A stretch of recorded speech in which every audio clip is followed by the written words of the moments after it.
Hello all. Morning పిల్లల breakfast నుంచి lunch box recipe వరకు ఒక చట్నీతో సహా 1 అవర్‌లో మనం ఏ విధంగా ప్రిపేర్ చేసుకోవాలో వీడియోలో చూసేయండి. వీడియో నచ్చితే తప్పకుండా మీకు మోటివేట్ అయింది అని అనిపిస్తే లైక్ చేయడం మాత్రం మర్చిపోకండి. తప్పకుండా సబ్స్క్రైబ్ చేయండి. ఇప్పుడు టైం వచ్చేసరికి 6:30 అవుతుంది. నేను ముందుగా టిఫిన్ సెక్షన్ కోసం అని చెప్పేసి పిండిని ప్రిపేర్ చేసుకొని పక్కన పెట్టుకోవాలనుకుంటున్నాను. సో, నేను జొన్న పిఠం ప్రిపరేషన్ కోసం అని చెప్పి 2 కప్పుల వరకు జొన్న పిండిని తీసుకున్నాను. దాంట్లో ఒక కప్పు వరకు బెల్లాన్ని తీసుకున్నాను. అలాగే పచ్చి కొబ్బరి తురుముని ఒక 2 టేబుల్ స్పూన్ల వరకు తీసుకొని, ఒక పించ్ ఆఫ్ సాల్ట్‌ని కూడా యాడ్ చేసుకొని, హాట్ వాటర్‌ని తీసుకొని యాడ్ చేసుకుంటున్నాననమాట. హాట్ వాటర్ అనేది మనం కెనెల్‌లోనే యాడ్ వాటర్‌ని హీట్ చేసుకుంటాం కాబట్టి పెద్ద పనేం కాదు. మళ్ళీ బాయిల్ చేసుకోవడం ఇదంతా కూడా. సో, ఈ విధంగా హాట్ వాటర్‌ని యాడ్ చేసుకుంటూ మొత్తం అంతా మిక్స్ చేసేసుకొని 5-10 నిమిషాల లోపే మొత్తం అంతా మిక్స్ చేసుకొని పక్కన పెట్టేసుకోవచ్చు. సో, నాకప్పుడు వంటకి కొంచెం ఈజీ అయిపోద్దనమాట. ఇంచుమించుగా దీనికొచ్చేసరికి నాకు 6:45 అయిపోయింది. ఇక్కడే అంటే ఒక పావుగంట గడిచిపోయిందనమాట. ఈ పిండి కలుపుకోవడము, తీసుకోవడం మొత్తం అంతా కూడా. సో, ఈ పిండిని ఒక 10 నిమిషాలు పక్కన పెట్టేసేస్తున్నాను మూత పెట్టేసుకొని. ఇప్పుడు లంచ్ బాక్స్ రెసిపీ కోసం అయితే నేను చేస్తుంది పాతకాలపు వంట అనమాట. సో, అంతా కుక్కర్‌లోనే చేసేసుకోవచ్చు. మినపప్పుని తీసుకొని ఒక గ్లాస్ అంటే ముప్పావు గ్లాస్ వరకు తీసుకున్నాను. అవి కొంచెం దోరగా వేగుతా ఉంటాయి. గంట పెట్టేసుకొని అలా వదిలేసుకున్నా కూడా ఇంకొక పొయ్యి మీద ఒక చిన్న బాండి పెట్టేసుకొని దాంట్లోకి చట్నీ కోసం అనమాట ఇది ప్రిపరేషను. ఒక కప్పు వరకు కూడా మనం నువ్వులను తీసుకున్నాం. నువ్వుల బదులుగా ఏరుశనగకాయ పప్పులు కూడా తీసుకోవచ్చు. కారానికి తగినట్లుగా ఎండుమిర్చిని తీసుకున్నాను. 4, 5 తీసుకున్నాననమాట. ఇక్కడ మీ కారానికి తగినట్లుగా తీసుకోవచ్చు. చక్కగా అవి కూడా వేగుతూ ఉన్నాయన్నమాట. ఇక్కడ పొట్టు మినపప్పుకు బదులుగా మనము పెసరపప్పును కూడా యూజ్ చేసుకోవచ్చనమాట. పిల్లలు తినేదాన్ని బట్టి మీరు యాడ్ చేసుకొని చేసుకోవచ్చు. ఇక్కడ పొట్టు మినపప్పు ఎందుకు తీసుకున్నానంటే ఇది పాతకాలపు వంట అని ముందుగానే చెప్పాను కదా! సో, పొట్టు మినపప్పుతో చేస్తున్నాననమాట.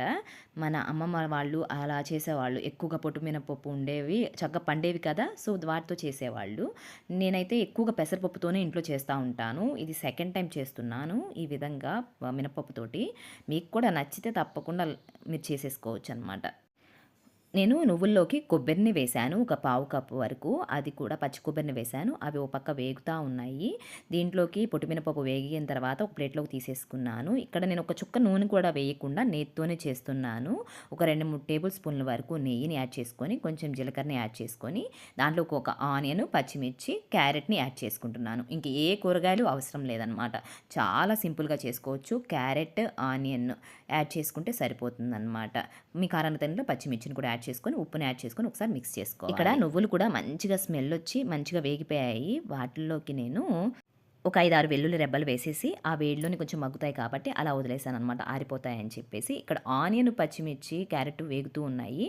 అంతలోకి మనం ఈ టిఫిన్ కోసం అని ప్రిపేర్ చేసుకుంది ఉంది కదా! వాటిని తీసుకొని చిన్న చిన్న ఉండలుగా జొన్న పిట్టు అనేది ఎవరు కూడా ఒక్క రకంగా అనేది ఎవరు చేయరండి. ఎవ్వరికి తోచినట్లుగా వాళ్ళు చేస్తా ఉంటారు. జొన్న పిండిని మిక్సీ పట్టేసి నానబెట్టేసుకొని, మిక్సీ పట్టుకొని దాన్ని చిన్న చిన్న పొట్టులాగా చేసుకొని ఆవిరి మీద ఉడికిస్తారు కొంతమంది. ఈ విధంగా కొంతమంది ప్లేట్‌లకి ఆయిల్ రాసేసుకొని ఆవిరి మీద ఉడికించేవాళ్ళు కొంతమంది. మీరున్న ప్లేస్‌లో జొన్న పిట్టుని ఏ విధంగా ప్రిపేర్ చేస్తారు? ఎలా చేస్తారనేది కామెంట్ సెక్షన్‌లో తెలియజేయండి నాకు. నాకు కూడా తెలుస్తుంది కదా!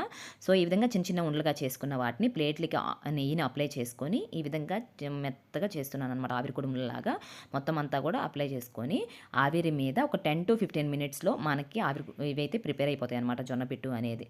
మనకు అంతలోకి దీంట్లో ఇవి వేగిపోయాయి కదా! ఆనియన్స్, క్యారెట్ అనేది దాంట్లోకి నానబెట్టుకున్న కప్పుంబావు వరకు రైస్‌నండి. లేవగానే ముందు అవి నానబెట్టేసుకున్నాను బియ్యాన్ని. కప్పుంబావు వరకు అంటే గ్లాస్ తీసుకున్నాం కదా! ఆ గ్లాసుంబావు అనమాట. ఆ రైస్‌ని కూడా యాడ్ చేసుకొని, మనం ఒక టేబుల్ స్పూన్ వరకు అల్లం వెల్లుల్లి పేస్ట్‌ని కూడా యాడ్ చేసుకొని మొత్తం అంతా మిక్స్ చేసుకోవాలి. ఇక్కడ ఫ్రెష్‌గా దంచిపెట్టుకున్న అల్లం వెల్లుల్లి పేస్ట్ అయితే మంచి అరోమా ఉంటది. అలాగే పచ్చి కొబ్బరి తురుమును కూడా యాడ్ చేసుకున్నాను. అలాగే కరివేపాకును కూడా. ఇక్కడ పచ్చి కొబ్బరి తురుముని ఇంకొంచెం ఎక్స్ట్రా ఉంటే యాడ్ చేసుకుంటే చాలా బావుంటదండి టేస్ట్ అనేది. అలాగే మనం వేయించుకున్న పొట్టు మినపప్పును కూడా వేసుకొని వేయించుకోవాలి. మొత్తం అంతా మిక్స్ చేసుకోవాలి. ఇదే గ్లాస్‌తో తీసుకున్నాను. గ్లాసుంబావు రైస్ అలాగే ముప్పావు గ్లాసు వరకు మినపప్పును తీసుకున్నాను కదా! దానికి మెజర్‌మెంట్‌గా గ్లాస్‌కి 2 గ్లాసుల వరకు వాటర్‌ని తీసుకోవాలనమాట. సాల్ట్‌ని కూడా అడ్జస్ట్ చేసుకొని మొత్తం అంతా మిక్స్ చేసుకొని చివరగా కొత్తిమీర, పుదీనా కూడా వేసి మొత్తం అంతా ఒకసారి మిక్స్ చేసుకోవాలి. ఇదంతా ఒక పొంగు పట్టిన తర్వాత మనం మూత పెట్టేసుకొని ఒక 10 మినిట్స్ హై ఫ్లేమ్‌లో పెట్టేసుకుంటే గనక 2 విజిల్స్ మీద ఉడికిపోతాయి. 5 మినిట్స్ మళ్ళీ లో ఫ్లేమ్‌లో పెట్టేసుకుంటే 2 విజిల్స్ తోటి ఉడికిపోద్దనమాట. ఇదంతా అవ్వడానికి నాకు 7:40 అయిందనమాట. ఇక్కడ ఇది కూడా ప్రిపరేషన్ అవ్వడానికి. ఒక పక్క నాకు టిఫిన్ సెక్షన్ అయిపోతుంది. ఒక పక్క ఇది ఉందనమాట 2 పొయ్యిల మీద. ఇప్పుడు నేను చట్నీ ప్రిపరేషన్ స్టార్ట్ చేసుకున్నాను. చట్నీకి కొంచెం వాటర్‌ని యాడ్ చేసుకుంటూ పల్స్ మోడ్‌లో పెట్టేసుకొని ఈ విధంగా మిక్సీ పట్టుకుంటే మన చట్నీ అనేది రెడీ అయిపోయిందనమాట. కావాలంటే పోపు పెట్టుకోవచ్చు. లేదంటే ఇలానే తినేసేయొచ్చనమాట. సో, మనం అది ప్రిపేర్ అయ్యేటప్పటికి మన జొన్న పిట్టు కూడా ప్రిపేర్ అయిపోయింది. దాంట్లో కొంచెం నెయ్యిని యాడ్ చేసుకొని పిల్లలకైతే ఇచ్చేస్తున్నాను. ఇలా డైరెక్ట్‌గాను తినేసేయొచ్చు. లేదంటే చట్నీని కూడా వేసుకొని తినేసేయొచ్చు.